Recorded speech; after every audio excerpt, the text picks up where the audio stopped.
Welcome back to Maker Chat Live. I'm your host, Adam Krutinger, and today we're going to be talking about caricature art with Rouser World. Stay tuned. And welcome to the show, Rouser. How you doing? Hey, how are you today? How are you today, Adam? What's going on? Good Oh, to be here. Good to be here. I'm doing really well. I'm so excited to talk to you because caricature art has been something that has fascinated me for a really, really long time. And I have a couple of friends that are caricature artists too, but I haven't been able to really get into a deep conversation about it. And I really think you're an interesting person to talk to because of your social media presence as well, and how you not only do the kind of traditional style of caricature at parties and whatnot, but I love the way you're doing it through social media, which I think is something that people are going to be very fascinated about. But Okay. before we get started, I do want to play just a quick little clip here that shows a bunch of different pictures of the different work you've done over the years, so people can kind of see what we're getting into. So I'll roll that first. Here it is. Okay.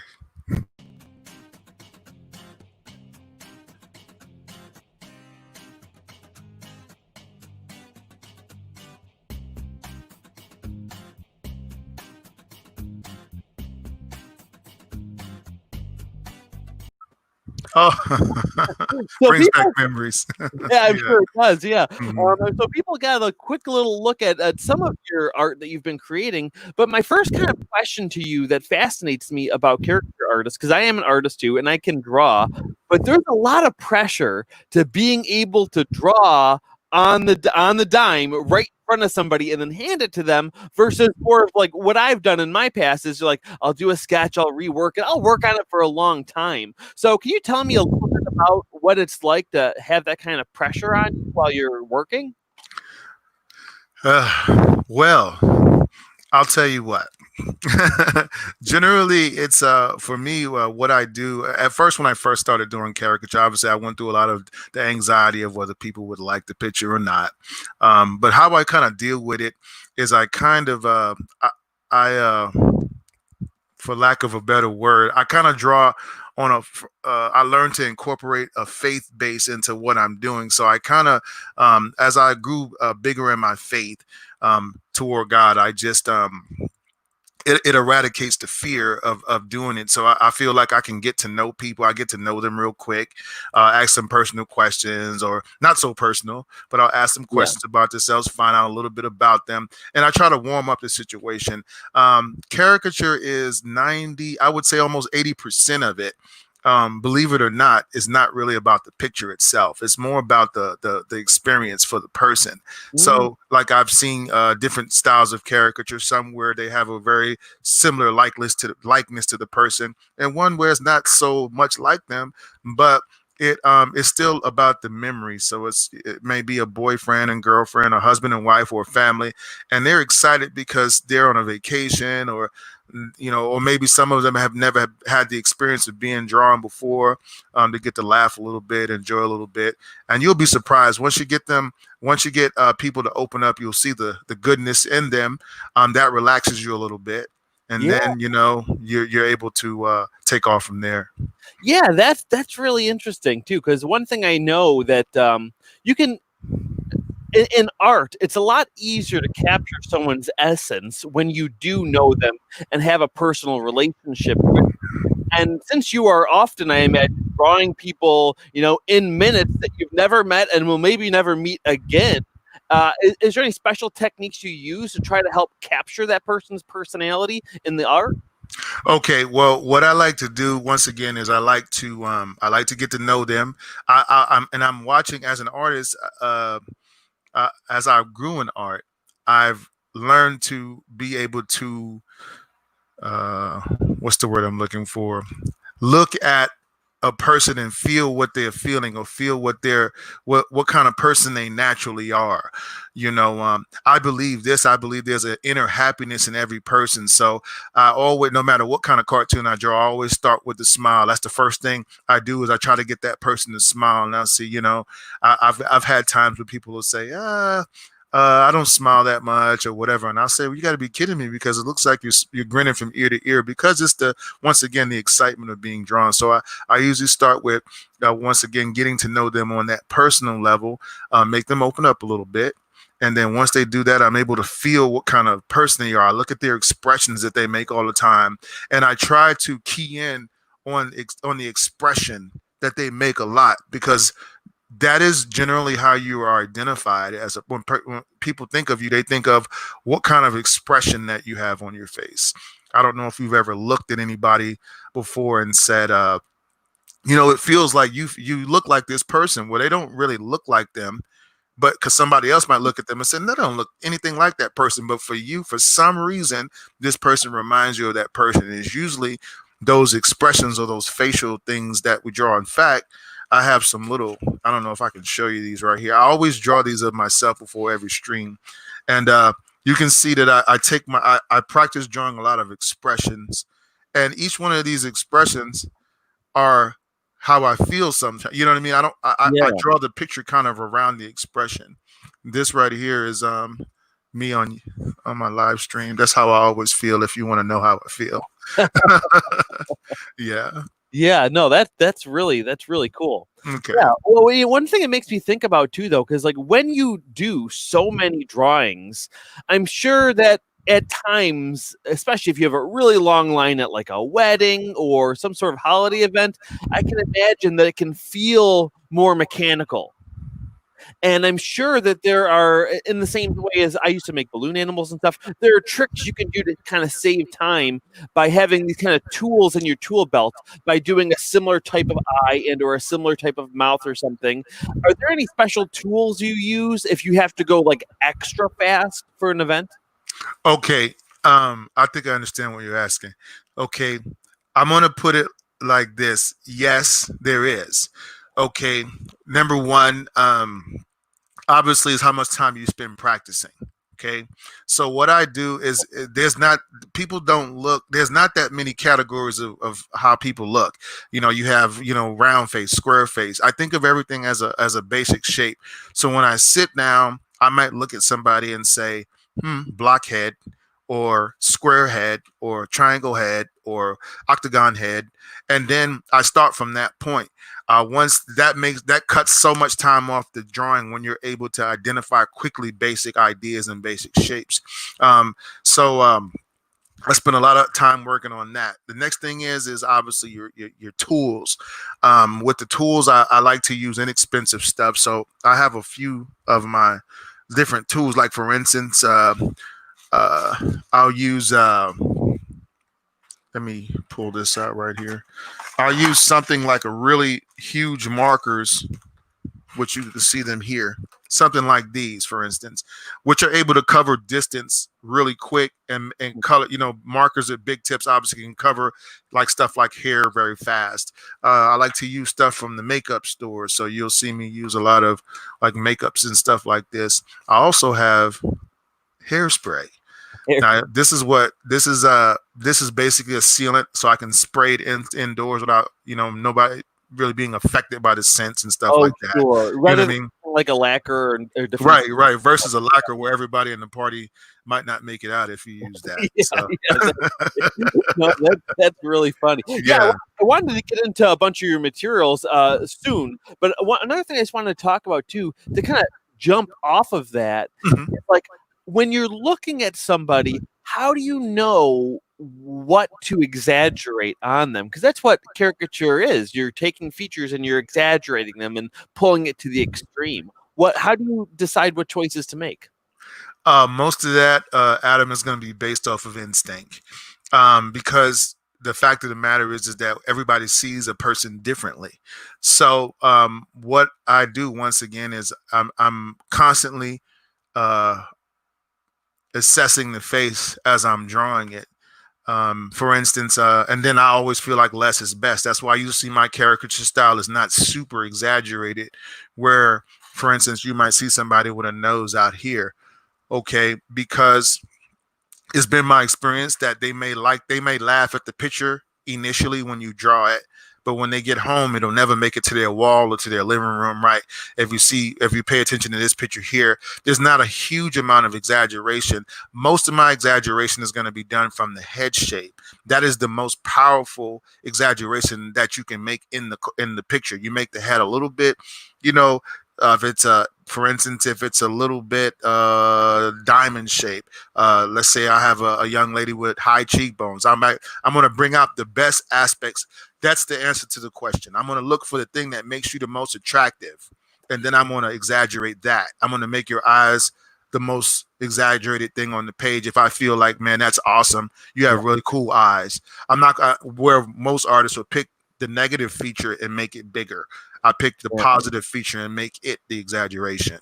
That's so smart because at the end of the day, they are kind of a client, and you want to make your client happy Exactly. because as you're kind of pointing toward, it would probably be very easy to maybe accidentally offend somebody by Oh yes. exaggerating the wrong thing. Has that ever happened to you on accident by any chance, or is there any a way that you're especially careful about something like that? Well, I'm gonna put it like this. I take a lot of time uh, uh, in my craft. I take it very seriously. What I do, and so I feel like this. I feel like what you say from your mouth comes from your heart. You know what I mean? Mm, And I think that lines are just words, another way of expressing what you feel about somebody. So I would not walk up to somebody and say, you have a big nose, or you have, crooked eyes, or whatever, you know what I mean? So what I do with, I've never actually, to answer your question, I've never had that happen. I've been drawing caricatures. I've been drawing all my life, first of all, for over 40 years. wow. But I started doing caricature maybe about 10 years ago. Mm, And in that entire time that I've been doing it, I've never had that happen to me because I don't know, maybe I've always had, I don't know, I've always had that I don't know. I just gravitated toward that type of art style. I just thought that it was yeah, unattractive sure. Yeah. to do it that way. So And I'm sure it happens with time as well. You just start to get this awareness of what people tend to be sensitive about, and maybe even by their body language and posture, you can tell their own confidence, which can maybe even let you inform you on how far you can take something. I imagine. right, yes, yes, you definitely want to get a feel for your client. Like I said, that's why you open them up and you talk to them. My experience has been with drawing men, or they're more there's certain shapes, for instance, I stay away from. Mm, Certain rules, for instance, if I'm drawing a face that's a manly face, I'll always exaggerate jawlines because jawlines are synonymous with masculinity, right? However, if I'm drawing the female face, then I will always downplay the jawline and maybe exaggerate the top head shape or the cheekbones, mm, because that's considered attractive, and it also insinuates youth. So and which are when you think of the ladies, you think they want to be youthful, right? And they want high cheekbones and they want pretty long eyelashes, and so these are the things that you use to your advantage, yeah. so this is what not only society is trained to think is well, we're a part of our society, and this is what society uh, propagates as beauty. So I Mm. use whatever information I can get by constantly studying, and then I implement those things into my cartoons. No, yeah, that's so smart. That's great. We had a question in the comments here. Fantastic Magic says, "How did you start drawing caricature art?" Yeah. So, what was kind of your inspiration? What got you started? Okay, let me give you the uh the long version. Not messing with you. So I'm gonna tell you how my family is we have a lot of very gifted uh artists in our family, whether that be musically inclined, whether that be artistically inclined. My cousin, his name is Gregory, um, Mm, Gregory Schweitzer. He when I was very young, I grew up in New York City, and my cousin, one day I could just remember him drawing this picture of this guy with a I don't know if you guys remember, if you're old enough to remember that, these big boom boxes with the Kango hats and these big Glazelle glasses, and it was like a kind of graffiti style thing. yeah. So he drew that guy, and then he put it on the table. He left it there, and I looked at it, and I was so awed by the picture that I started trying to trace it all the time. I would trace it I would trace it. And it's funny how something like that can affect you, like the smallest thing, and how it can change the course of your life. Because I spent my whole life trying to recreate this picture and other pictures that kind of resembled it. So my even my caricature art style is kind of similar to what happened in what was in that picture when I saw him draw that. So that translated basically into me just pursuing art, like I said, throughout my life. What actually got me started in the caricature thing was I was visiting San Antonio. I was down there visiting an aunt that I hadn't seen in many years, my mother's sister. And I was downtown at the Riverwalk, and I saw a guy outside. His name was Robert. And I saw him uh, doing the pictures, and I stood over his shoulder and I looked, because naturally being an artist, I want to see what he's doing. And I said, man, that's a pretty awesome art form. And he had actually wrote a little book about it, and he let me look through it while I was sitting there, and I just saw the lines and stuff, and I was like, man, I think I can do this.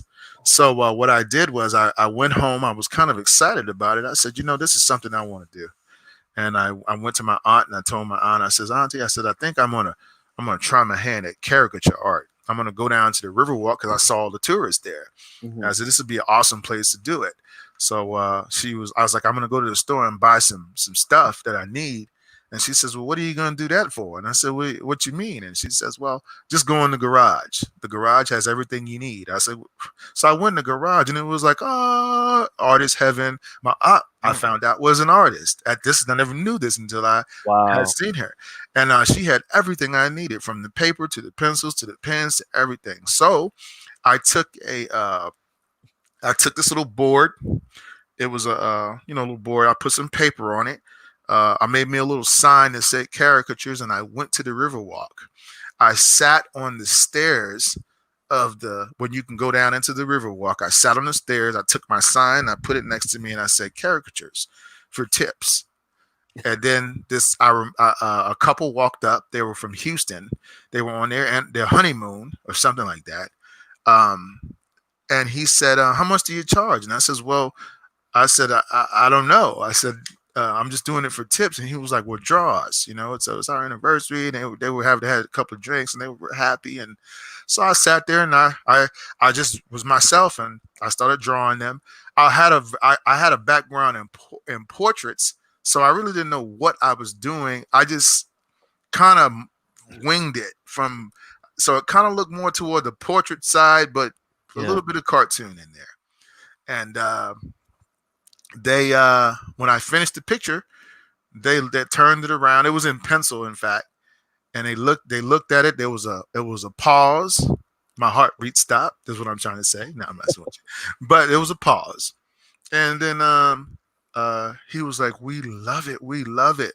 She says, oh, thank you so much, or whatever. And then they winded up giving me $60 for this picture. Wow. And then I was like, wow, and then from there, I looked behind them, and it was a line of people. So I decided I wanted to do it for the rest of my life. That's Oh, how I got started. oh my gosh, that is crazy.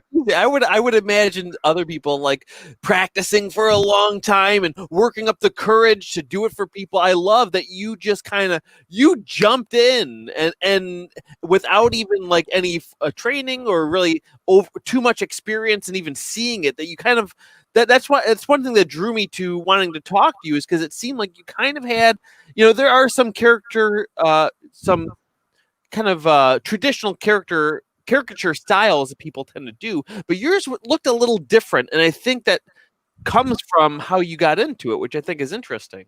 Yes, I want to tell you. I want to tell you, just to share a quick scripture with you. It says in the book of Proverbs, it says, "Too much study wearies the mind." So when you think about something too much, then you that's what brings on the fear of it. So a lot of times people ask me, how do you get into caricature? And I say, go pick up a pen and a paper and go somewhere where there's a lot of people, and start drawing. I had a very good friend of mine one time. He wasn't a caricature artist, but he was a business person, and very successful at business. And I said, well, how did you start doing business? He says, I bought something I couldn't afford. And then after that, I tried to figure out how to pay for it. That's that's beautiful. You're absolutely right, and more times than not, those are the success stories that people tend to say, where they just, people sometimes people spend too much time being prepared or being ready for something. Hmm. And the thing is, sometimes you just never know exactly what the obstacles are going to be. So you kind of have to pick a point to just jump in. So that's a beautiful story. Really, thank Yes. you for sharing that. Thank you for sharing. Awesome. Sure, but that I kind of I hope this isn't too similar to kind of how I started, because in the beginning we were talking about the confidence to start working. I want to talk about the confidence in even making the lines, because like I mentioned before, a lot of times I would do a quick pencil sketch and then go over it with marker or something once I'm confident with my shapes. But you're jumping in there right with ink. How did you gain that confidence to get those perfect lines like right away? Okay. Um, okay. This is once again. I think this is tied to one thing, and this is tied to once again how much you practice. When you do something in and out, day in out, day in. Let's back up before that. Yeah, Your when you start off with doing something, you have to have a motive to do it. You have to have a battery. Where's your power come from? Why are you doing this? mm, Okay. Well, I don't just draw. Like, I'm not just a person that just draws pictures. I literally love to do this. Like, I wake up in the morning and I go in my office and I say, man, I can't wait to pick up a pen. When I open up a box of markers, something happens to me. You know yeah, what I mean? I just look at it. So that is the first thing, the motivation to do. And then the motivation will then drive the practice. Okay. How I'm able to get the lines the way that I want them is, once again, I think of everything. Funny that my geometry teacher in high school is probably saying, oh, really? You finally get it. I think of everything as a basic idea first. If you can't make them look like the person with a basic idea without all the fancy lines, you know how some people try to taper their lines and do the little line here and a thick line here. I didn't learn how to draw like that. It was, what do you want to draw? Your brain is incredibly resilient. So if you say, I want to draw a square, your brain now tells your hand, I know what you're trying to do, and then I will lead you there. I talk to myself a lot doing my drawings. That's something my wife said I shouldn't say on the air, but I do. I talk to myself a lot anyway, but especially when I'm drawing in my head, even though it looks like I'm talking to you, I have a full-fledged conversation going on in my head talking about what I'm thinking about this person. Wow, what square eyes, what determined looking eyes they have, what bushy eyebrows they have, or you know what I mean? Or wow, that's a really yeah. small chin, and it's the shape of this square, and this is a diamond, and this is and I'm putting this shape together. And remember, this is like less is best. So my lines are come basically from training myself. I have line exercises, which I have some of these videos on YouTube. If you guys ever want to check them out, but I do exercises. Like for instance, this is one of my favorites where I draw, and I'll show it to you once we have the time. But where I take a point and then I put another point on the paper, and then I put my pen on that point, and then I take my eye away from that point, and I only concentrate on where I want to go. Mm, This is a life metaphor, in fact.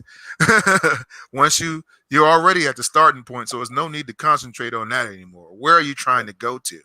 So then I'll say, and then I'll pull my hand to the point without ever looking back at where I came from, and you'll be surprised how straight your line will come out if you just do that. that's wonderful. Yeah, you're right. What a metaphor that is. Which I want to talk to you a little later about that. Your message behind a lot of what you do. But one thing that you just mentioned I thought was so beautiful. The first thing you said about the motivation for doing it, like you come in excited to do it. That's something that I talk about all the time too.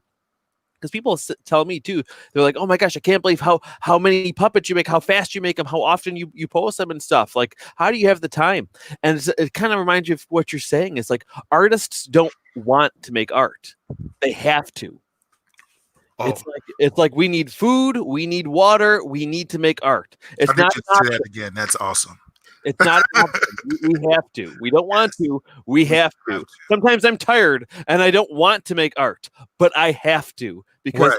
I am an artist, and it helps us feel complete, I think. Yes, yes, that's exactly what I was trying to say there. Yes. Yeah, yeah. And actually, now might be a good time to kind of segue. Do you mind doing a little demo for us so people can kind of see in real time Rouse World in action? Oh, in action. Should I put on my spy glasses? No, I'm messing with you. Yeah, for sure. So I know we talked about how to do this yesterday. So I can switch over here to my other Yeah. camera. I even picked the picture out that we're gonna do today. We're Oh, gonna did you? Oh, yeah, perfect. we're gonna let me see how hopefully I got enough yeah. Let me just turn up my and I'm gonna go ahead and I'm gonna switch over to my other camera, okay? So you guys can see my desk. Okay. Perfect. That'll be great. Okay. There we go. I'll make it full size. So this is the picture here. Oh, perfect. Stan Lee. Okay. Everybody likes Stan Lee. You gotta love him. Yeah, you gotta love Stan Lee. He's in all the Avengers movies. Yeah. I'm gonna turn up my screen resolution just a bit here so we can see. Okay. Get down there. And then I'm gonna kind of put something underneath here on the side. I want to do a black and white picture for you. Perfect. Yeah. Okay, because they're a lot faster to get down. Okay. So let's say I want to draw Stan Lee. I'm gonna get some paper out here. Put this paper over here. Make sure we got everything we need. This is what we're going to be using. I'm going to use just a little regular marker like this. This is a Amazon Basic. These are Crayola markers. Sometimes I'll draw with a Crayola marker like these. Yeah, and I'll pop in here real quick and just mention to people, if you're interested, he has a list of all of his supplies on his website. If you go to www.rouserworld.com, the information is scrolling at the bottom of the screen. There he has a supply list where you can order. There's links to it on Amazon, everything that he's using. So be sure to check that out. Super awesome. Okay, so this is kind of what I do. Once again, I kind of start with a basic idea. So I'll start with an expression. Okay.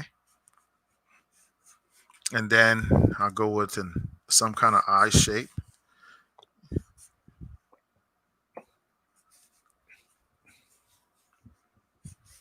Again, I'm just already so impressed that you're like, the placement is like it's so instinct to you, the placement and the shape, the sizes, and then I just do this. I'll do something like this. I just I'm playing connect the dots almost in my head. So I think that's another important thing you kind of have to learn how to do. yeah. Is and sometimes you have you'll mess up. Sometimes you'll get it right. But over time, if you just stick with it, you'll get it right. Let me see here. Okay. And I'm just going to give Stanley a little bushy mustache there. A lot of times in caricature, you can't draw what you see because you won't. Sometimes things run into each other when you're drawing. It just it doesn't work the same way it does on paper. So now I'll just come out here with my shape or whatever. Okay, maybe put some little classes over here. Maybe stick this ear in here. This is kind of how I do it. Okay. And then it's kind of an offset there. Okay. This is so cool. And then I just kind of go with it. Hey, Stan. Good for you to come hang out with me. I talk to my pictures too. You got to talk to your picture. That's right. If you don't. Yeah, you know it's time to stop if they start talking back, though. No. You've had. You need to take a break. Yeah.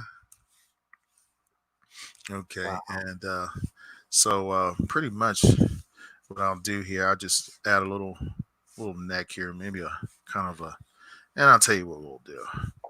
Since Iron Man is kind of Stan's favorite guy, I'll give him an Iron Man chest symbol there. All right.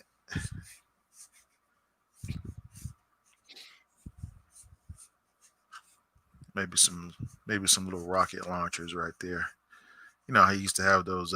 One of my favorite Iron Man movies was when he was fighting the guy with the whip. I'm talking about the Oh yeah, yeah. Whiplash, I think his name is. yeah Yeah. Iron Man. No, Iron Man 2, where he was anyway, all of these little bots landed around him. He was like, "Man, this is the kill box." He said, "The kill box." He's like, "Yeah, this is where you come to die."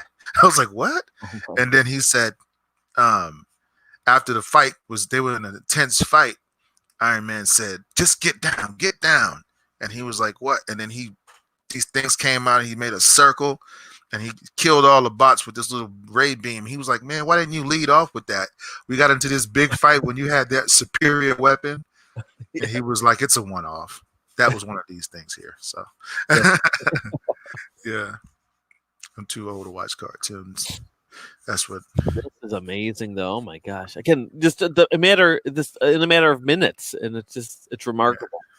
So back here we'll have maybe we'll have some kind of war going on. I don't know. Maybe some buildings are burning. People are screaming for help. There goes here. We'll put this is what we'll do. You know who that is? That's Vision. And of Oh, there he is. course, Yeah. yeah, he's back there. He's got his little beam coming like that.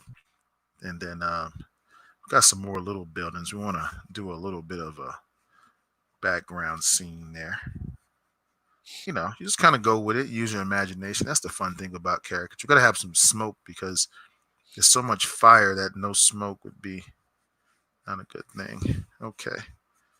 All right. Now, Wow. what I do is I'll just come back with a marker of some kind, a gray maybe, and then I'll just add a little bit of shadows and stuff.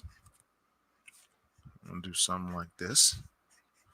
So this, when at all possible, I try not to use lines, too many lines in the drawing because it gets too busy, and that's something that I'm Mm. really learning about right now. In fact, so it's When you it's say really too many helping. lines, you mean that's why you don't use like cross hatching? Well, yeah, stuff like that in cartoons. Well, too many lines, meaning that, for instance, if you look at the simplicity of my shapes, really this looks complicated, but it's not. But most of your face is made up of shadow and not lines. But you Mhm. you have to know that from just this has come from experience. So when I use this right here, I can form a contour in your face without actually having to put a physical line there. You, Mm, you I see see. what I'm saying? This Yeah, way, yeah. it'll make your cartoon won't be super busy. You know what I mean? Yeah, yeah. That's one thing. The reason that people appreciate cartoons is almost because of the simplicity of it all. Less is best. That's kind of the context I like to draw in. So I just kind of shadow his hair in. In fact, I'll tell you what I'll do. Um, I have another one right here. Not to worry. One thing I do is I keep plenty of markers. Ah, there we go. So this one right here is going to be a little bit more charged up. I use different my markers are I use the dried out ones to do certain effects. When they're a little bit less dry, it's Mm, easier sometimes to control how the ink is going down. yeah, yeah. Okay, so we're just about there. Okay, now what I'll do here is maybe I'll add a little bit of he has some shades on. We'll just kind of do that. We'll wait for it to dry for a minute, and then we'll come back and just put a little bit on the top, just to kind of give it that tapered effect. Wow. Okay, and then our kind of accent our buildings in the background. Another thing that's really important is learning the power of positioning or balance in your drawing, so that it doesn't like if you have too much your darks versus your lights. So I'm going to show you. This is the last phase of my drawing. So once I'm done with these, I'll usually come back with a marker, maybe like this one. This is a thicker marker, but this is my last phase, and I'm going to show you what happens once you start playing the lights against the darks. Okay, and so what happens now is the drawing starts to really come to you.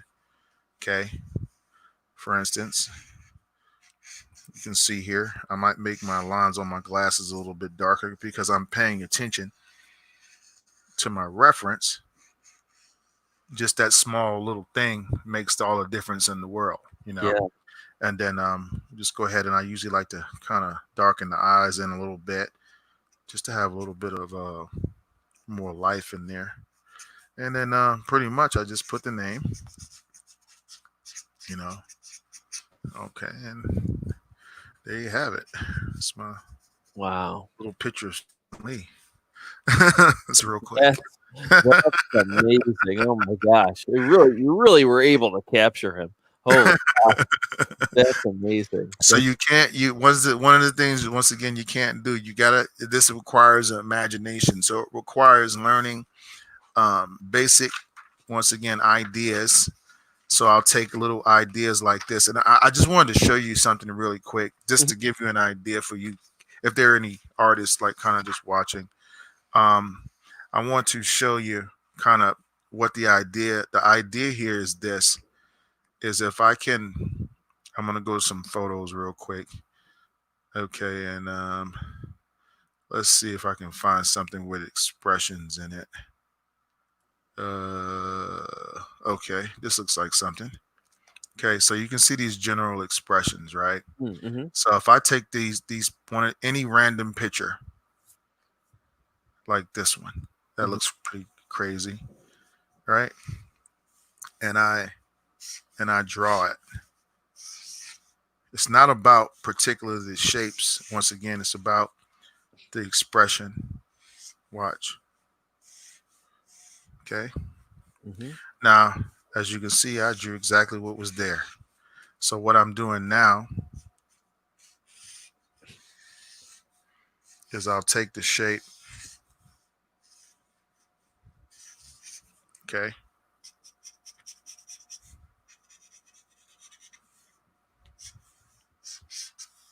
incorporate my head shape into it,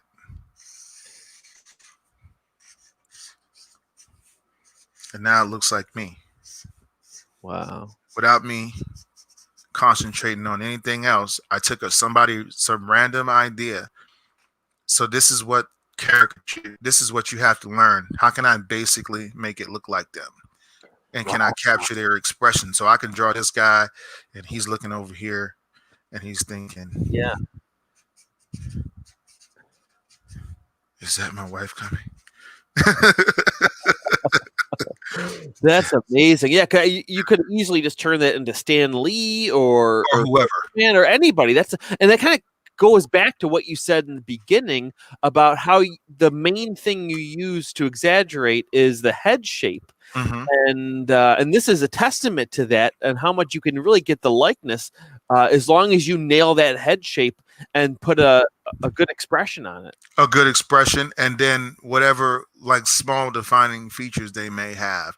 So Yeah, for instance, one of the things that make me look like me is because there's the darks in my face. That's what when you study like how the human brain recognizes people, the human brain doesn't it looks at it's trained to pick up the immediate threat first and then the less threatening thing last. Well, that translates to how it identifies who people are.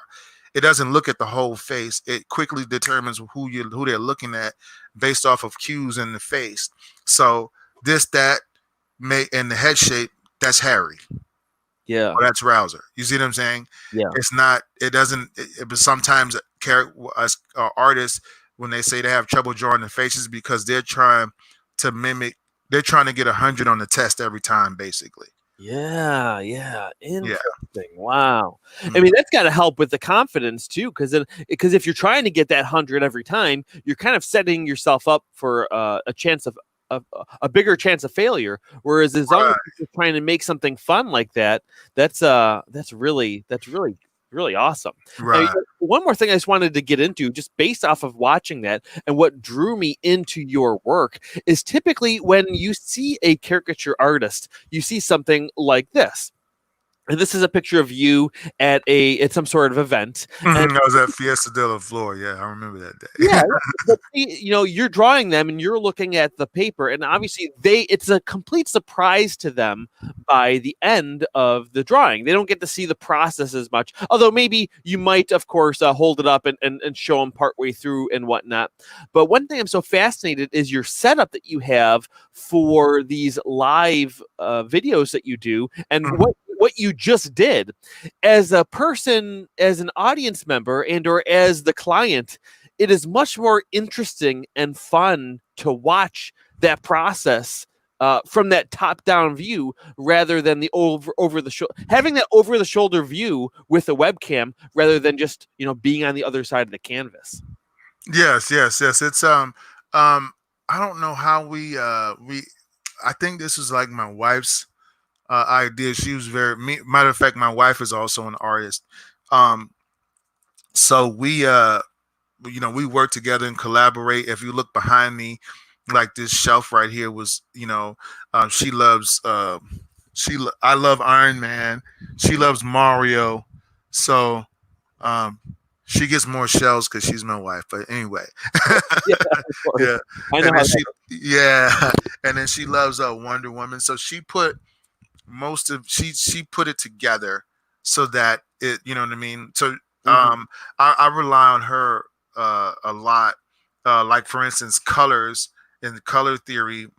I knew nothing about this. My whole because I had my background in drawing mostly covered drawing with pencils. I could draw with a pencil very well. But when it came to drawing with markers, I started about, like I said, 10 years ago, because my first caricatures were in pencil, not marker. And so she started teaching me what she knew, from her drawing experience, and which was funny because she doesn't mechanically draw as well as me, but she said that she saw a special talent in me to be able to do artwork. So Mhm. she invested into me to learn colors.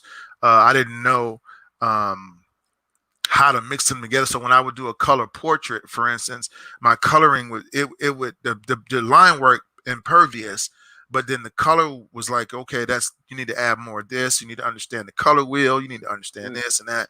So she kind of bought books and made me read them, like literally made me read all these books on colors and practice them. And I started airbrushing, which I'm pretty good with the airbrush as well.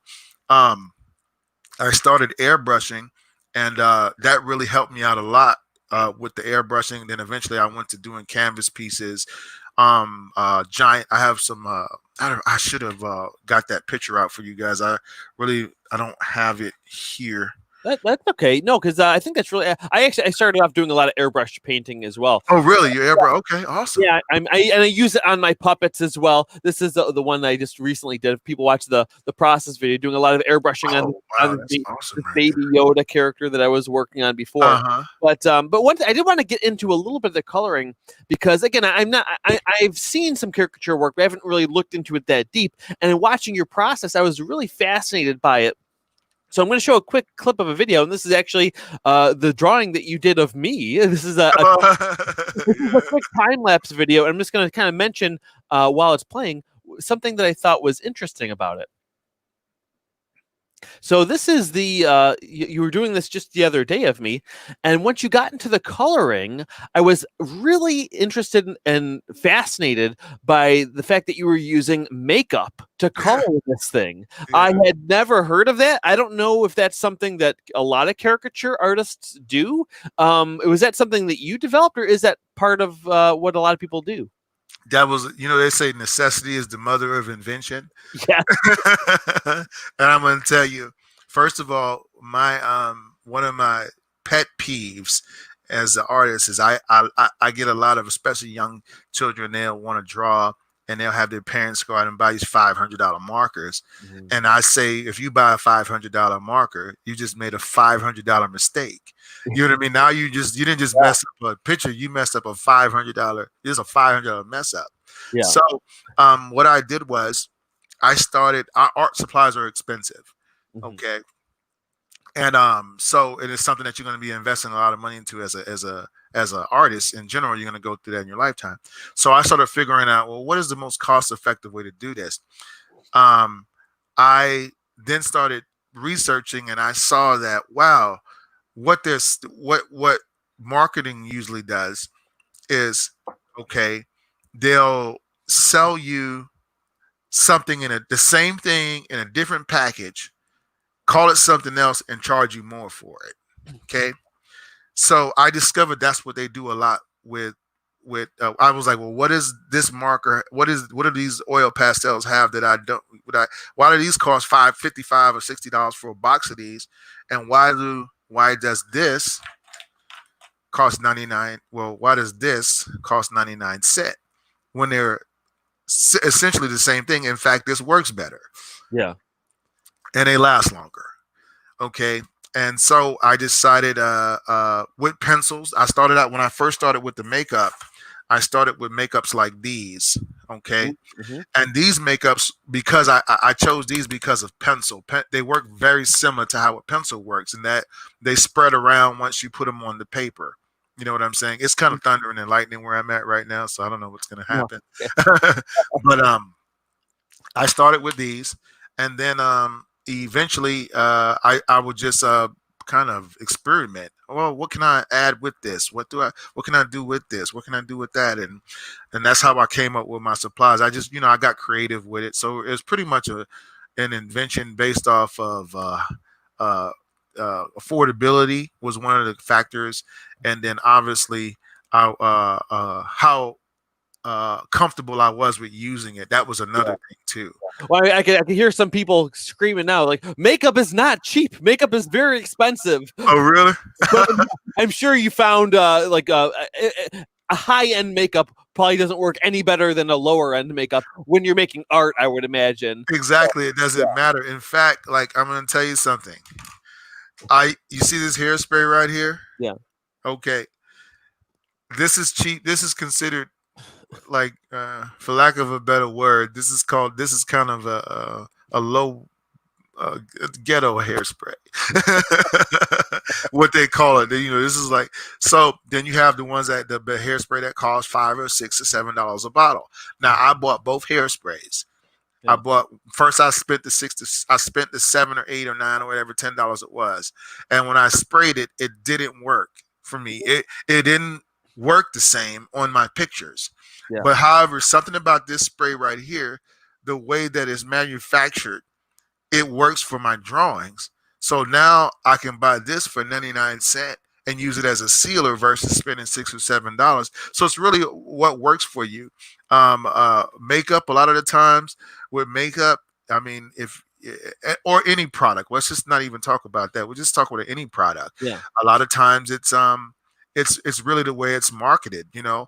How do you know when you go in the store which if you never ate peanut butter before, which peanut butter do you buy? Well, you Yeah. look for the one with the nicest picture. Yeah. You know what I Yeah, mean? of course. Yeah, yeah, yeah. So A lot of people would assume like, oh, a higher price must mean a higher quality product. But again, it depends on what you're using it for. If you're going to actually put it in your hair, maybe you do want the nicer hairspray. But if you're using it to steal your art, you're right. First of all, test a couple things, see what works actually best for your application. for But your one application, thing right? Yes. one thing that that struck me at first that I thought was brilliant, 'cause I figured there was some other reasons like you're mentioning. I was like, what better way to get flesh tones? Right. It's literally made again. If you get markers or oil pastels, you'll get every color in the rainbow. Whereas if you get makeup, you'll get probably every skin tone you could ever imagine, which is all you really probably need when you're doing caricature art. Right. Because and that was another thing that you just said. Because a lot of times, I'm going to tell you how many times this has happened to me. I buy a box. Let's say because I use crayons too. So I buy this box of crayons, right? It's got a lot of colors in it, but most of these colors I will never ever use Uh, ever. yeah. So I wind up with a bin full of markers of colors that are not commonly used. Like when you use colors in general, you're going to usually use your yellow, a red, you might use your blue. You know what I mean? Your primary colors. You're gonna use those brown, but you're not gonna use like purple, very uncommon color. You almost never see it anywhere. You know Mm. what I mean? I use purple in your picture. Remember how hard it was for me to find a purple marker when I was drawing your picture? I remember. It's because no one I never used purple. So Yeah. when I looked at my color draw, I was like, I don't even have purple in here because I don't use purple. You know what I mean? Other than the fact I found one the other day, I made sure. Yes, I made sure to keep that purple in there. So yeah, but yeah, that's kind of how it works. You just um, it's mostly just the skin tones are all in the makeup. You don't have to do a lot of guessing about your coloring. If you just get into caricature art, that it just makes it easier for you. You don't have to guess. You'll be Yeah. surprised what you can do with some makeup and toilet paper. Yeah, I can imagine too. And like we mentioned earlier, for people, if you want to know the exact supplies that he is using on his website, he has a supply link where you can order the exact same things. And actually, this is his website, which has links to all the different places that he streams on. He's very big on YouTube, which is something I want to talk about right now as well. Is your YouTube channel is pretty amazing. I love, like we were talking about, I love how you do all this streaming on there. I looked back at the last like week or so and I saw like 3 or 4 videos that are anywhere from like 2 hours to almost 4 hours long of Mhm, you straight sitting there making art. mhm, Can you talk a little bit about how you got started on YouTube? Actually, before we do that too, one more thing I noticed too. I was looking through your videos and I noticed that this one here has over 5 million views on it yeah. from 3 years ago. And I was like, holy cow, that's a lot of people looking at your work. Uh-huh. Yeah, just talk to me about your whole YouTube work. Okay, well, how YouTube started? Me and my wife started YouTube about maybe I want to say it's been about 8 years. We started one day. I just came to her and I said, you know what? I want to start a YouTube channel, and she was like, well, that's going to be a lot of work and this and that and everything, and you're gonna. And I was notorious at one time in my life for not completing projects. So I would start a project, and I would have a half of a project, a half of everything, and so we, so I got dedicated to it. We took my wife helped me out. We took a little old camera. We put the camera over the in a position where you could see it. And I can remember I drew my first picture. It was of what was that guy? He was a quarterback for the Houston Tech, Matt Schaub. That's who it was. Mm-hmm. And so that was one of my first videos. And then from there we just kind of stayed consistent with posting it. We would just put, like, we started with the how-to thing, you know what I mean? So they say the best way to learn is to teach it, so that's kind of the way that I approached it. I just started one video at a time, one a day. I would put my camera up, set it up, and then I didn't know how well it was. I remember when we first had our first 2 or 3 subscribers, and I was like, "Whoa, we got 3 subscribers! Oh, we got 10 subscribers!" Then I woke my wife up in the middle of the night, and I was like, "Whoa, we have like 10 subscribers!" And she's like, "You get out of here." But anyway, so it was exciting to see those numbers, start to increase and increase, and then as my ability, drawing so much with YouTube plus my work, just kept elevating my scope and my vision of what I wanted to do, and then I felt like it would. Then I started feeling. I'm going to tell you, this is what really happened to me. I started feeling a divine calling from God about artwork, and it went beyond the artwork to me then. it went beyond how can I use what I know, how what God is blessing me with, how can I use this to be of benefit to other people? Because at the end of the day, what does it matter that I can draw a cool picture if it's just for me? Yeah. But if it brings joy to other people's lives, you know, I have some people in their life that uh, they've had pictures drawn by me, and they would share the pictures where it's in their living room and on a mantelpiece and all this. You know, they got, you know, they really valued this picture, and you know, that just made me happy, and it became a motivation for me. And as I started feeling the you know, God's presence in my life, I started saying, you know, now I want to go a step further.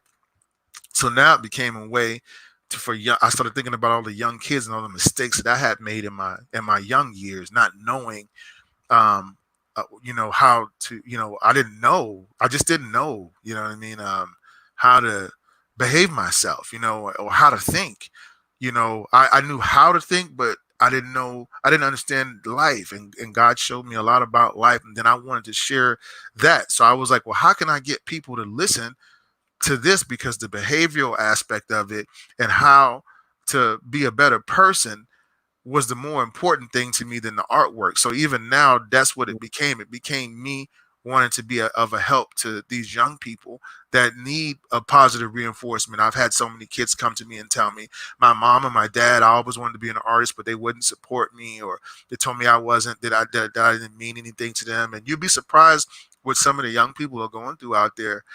So that it became important to me. So I started incorporating God's word into art. So I would use it and say, okay, because His word is, put it like it's in. They talk about this idea of omnipresence. It just means that there are causes and effects in this world, and we can't just do whatever we want. Everything is structured in that exists, and this is what God is. He is that order, and He is that structure. And I can show you, even if I take a picture, and I showed you that the earlier we were talking about in the stream, how if I take a pen and I make a point, and then I put a point here, and I put that point on the top here, and then I go down and I don't look back at the point from where I came from. If I go straight to where I want to go, then I'll make a straight line. Well, it's the same thing, that you shouldn't, once God delivers you from things, Hmm. right? You don't go back and keep staring at that thing anymore. You Yeah. want to you want to look at what's ahead, because what's ahead is important. What happened, you can only learn from. You see what I'm saying? That's a starting point, but you're no longer there anymore. So things of that nature started, and then that just increased me being a. And then as the following started, it was kind of like people were starting to gravitate to me for the artwork, but a lot more for the because I was spiritually motivating them. And really, there's a spirit in us that everybody has that spirit that wants to be motivated, that wants to learn. Everybody wants to be loved.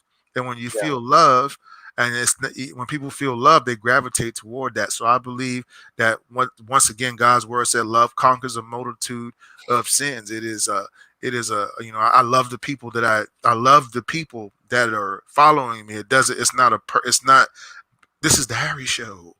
It is, I'm just drawing, and I'm glad that you're here and this makes you happy, and I'm leading you to have better lives and be happier. So I think that's kind of what our motivation for our YouTube was. That's beautiful, yeah, because it kind of resonates to what we were talking about before about being an artist, and I think that's part of what people resonates with people the most. Two things: passion and Mhm. positivity. Yes, And yes. I think if you can show that in a very honest way, people will be compelled to be interested in you. That's right. Um, because that's what I think. Again, that's how you make a connection with an audience, with which you clearly have. At this point, you're at almost 100,000 subscribers on Almost. YouTube, which is really, really cool. Yes. I do have one more question about the other video that I mentioned that has 5 million views. Mhm. What do you think about that video in particular resonated? Isn't it funny? Because I know I have videos too, and sometimes the ones that go big surprise you. You're like, really, that one, right? I Yeah, don't out know of if all that of was them, yes. like this for you, or if you think you hit something that resonated with people with that. Uh, I'm gonna be honest with you. I don't know. You know, the thing is, once again, I just think that video was, you know, it was, first of all, I didn't do it. It wasn't even a great deal of planning. It was just a regular day at the office when I made that video. I wasn't sitting there saying, you know what, I'm going to make a viral video today. Yeah. You know what I mean? If And it, if it worked that way, there'd be a lot more viral videos. right, exactly. I just kind of was doing what I was doing, and then you know, I don't know. I've even tried. I'm going to tell you. I even after we made that video, and I put it up. The day I put it up, and the first day the video had like 50,000 views, something like that. And I was like, what the is going? What did I do? So I was in the lab. You know how if a scientist, you want to dissect the video and figure Yeah. out what it was that you did in this video so that you can recreate this moment. And but they call moments because they're moments. Yeah. You know what I mean? Yeah, yeah.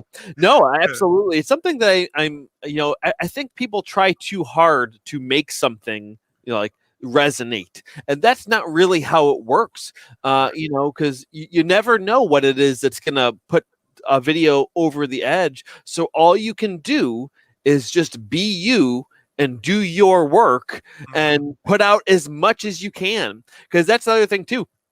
If you put out 100 videos, you have 100 times more of a chance of something resonating with an audience. If Right. you only put out one video, your chances are much smaller. So just by creating work and staying busy, and again, that's what you do is you stream for hours and hours at a time, almost every single day. So I mean, your chances of having something resonate with people is going to be much higher. So that's something I'd say to all artists and makers of any sort is to just keep making work that makes you happy, and chances are that'll connect with an audience. Yes, that's exactly right. Yeah, yeah. And before we wrap up, I do want to talk a little bit about. I want to plug some of your stuff in just a moment too, but I just in general. Thing that I think a lot of artists and a lot of makers have trouble figuring out, the hardest question, and I try to ask this to everyone that I have on here, is about how they come up with their pricing. And it's something that, it's something that develops over time. And so as much of hints and shortcuts and advice that we can give to new artists and new makers, what would you say to them? Okay. What I would say to that is this: with being an artist and having been around other artists, they always have the term the starving artist, because Yeah. that is a that's a I can't think of the word right now, but it's a saying that goes with art. And but I'm here to tell you that that's not, or to show you that that's not true. A lot of the times, it's really what you profess. Now, as far as what you're pricing, how I do pricing is this. Okay, you have to consider this when you're doing your pricing. Okay, because a lot of times on the outside, people don't see what goes into your work. So when people see me draw, when I go to work, a lot of times, and I say, okay, this picture with these people is going to cost this much money, or $100 or whatever it is. I am they think, okay, you just drew something, bam, that fast, that really isn't worth it. But they're not looking at the time that it took me to get to this point. So I approach my craft like this. My my time is money. My time is valuable. In fact, and this will change your perspective as an artist, when you learn that time is valuable, then you'll get over the hurdle of feeling almost guilt for asking for Yeah. this for your time.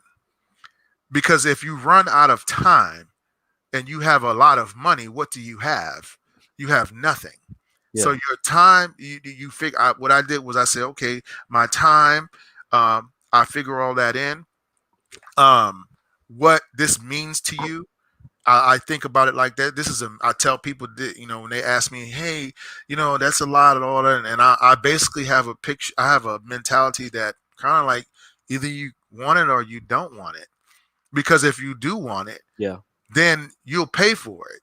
because there's a whole bunch of, you understand that idea, that thought process. That's human nature. If a human being wants something, they will do whatever they have to do to keep it, to get that thing. So I always, I'm fair with my pricing, but I also, because I have to take care of a family, I'm working, and they have to understand that as well. Now I do some things. I do some charity things too, because I believe in giving back to my community, and being a help to my community. But at the same time, I've been placed as a steward over my wife and my children and stuff of this nature. So I have to be able to provide for them. So when it comes to my pricing, like I said, I those are the factors that I take in to consideration.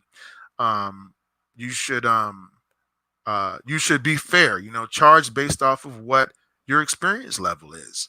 Yeah, And then you have to be honest about yourself. What is my experience level? You know what I yeah, mean? What am I, absolutely. what am I doing? Is it, because it calls for a soul search almost. It does, yeah. I'm Yeah. so glad that you said that of being honest with yourself because that's something I'm really big on. People just look at, oh, this person's cost charging this much, so I'm going to charge this much too.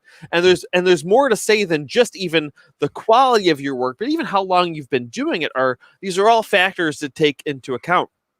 And I really like that what you're saying too, because it almost reminds me. I can imagine someone saying like, "Oh, that's $50, that's $100. That only took you 5 minutes," and Hmm. then it reminds you of the same people say like, "It did not take me 5. It took me a lifetime to Right. be Exactly. able to do it in 5 minutes." Right. And Exactly. that's kind of what you're paying for as well. So Yes. that's all wonderful. That's great advice. And again, something else I wanted to bring up and promote is your lessons that you do. You do classes that Yes. people can hire you to join one of your classes to Yes. learn more about how to. This is one-on-one instruction that you can get with Rouser himself to Hmm. learn how to become a caricature artist or even just Hmm. improve your drawing if it's just something you want to do as a hobby. This is such a great resource. And if you want to get a taste for how he works, check out his YouTube channel. His All of his Instagram and Twitter is scrolling at the bottom. It's at Rouser World, and check out www.rouserworld.com. And yeah, thank you. Actually, one more thing I just wanted to bring up too, which I think is interesting, is some of the other events because obviously with the pandemic now, I'm sure the events aren't happening like they used to with things. And something I thought was interesting is this here that you do. I'm sure you can. This is something you can still do remotely. Where Hmm. you're drawing pictures of couples, and this is a signboard where they. What do they call that? Is that a memory? Signing boards. Yes, we Oh, do them. signing board. Okay, signing board. Yes. Yeah, where they all the guests can write their sign and put a little message on there. And I Hmm. thought, oh my gosh, what a great little keepsake from a wedding that Yes. Yes. that you would not only that, but like a lot of people do the books and like, what are you gonna do with the book after, Yeah. right? Right. It's gonna go in a drawer. But You'll never see it again. Yes. this is something you'd want to hang on your wall. It's a picture. It's a funny caricature of a husband and wife, or any married couple, and then having all their loved ones sign all about around. I just saw this and wanted to make sure we talked about this and promoted this too, because Okay. I imagine this is something you could do for people remotely still as well. Yes. Yes. Yeah, I Yeah. do those, and then we ship them to you wherever you're at. Yeah. Yeah, wonderful, wonderful. Well, thank you so much for your time. Is there anything else you'd like to say to the audience or budding artists and makers before we leave? Yes. I like to say. I like to say this. I like to say that be encouraged. Don't let anybody talk you out of your dream. Follow your passion. Artists, if you're a budding artist out there, and you're just getting started, we all have to start somewhere. So don't expect to see a result overnight. The results with art come over time. It's just really how bad you want it. Remember what we talked about. We talked about your motivation. What is your motivation? And the biggest thing above, well, the second biggest thing, number one, the second biggest thing, I'll start with that first, is you have to make what you're doing bigger than yourself. It can't just be about you. and then before that, keep God first. Wonderful. Wow. Thank you so much, Rouser. I think this was almost like a mini college course on caricature art, I think. So it's a great place for people to start. Make sure you check out his work. Follow him on YouTube, on Instagram, on Twitter, everywhere at Rouser World. Thank you again so much for coming on the show. And Hey, you're welcome, Adam. we got another show coming up very soon. So make sure you tune in and check out Maker Chat Live. Thanks, guys. See you next time.